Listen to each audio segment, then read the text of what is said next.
పార్థాయ ప్రతిబోధితాం భగవతా నారాయణేన స్వయం వ్యాసేన గ్రథితాం పురాణమునినా మధ్యే మహాభారతం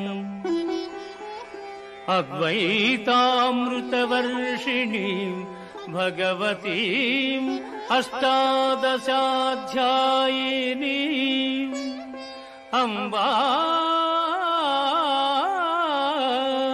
త్వామనుసందధామి భగవద్గీతే భవద్వేషిణీం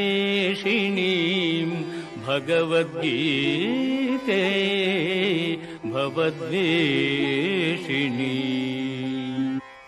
భగవద్గీత మహాభారతము యొక్క సమగ్ర సారాంశము.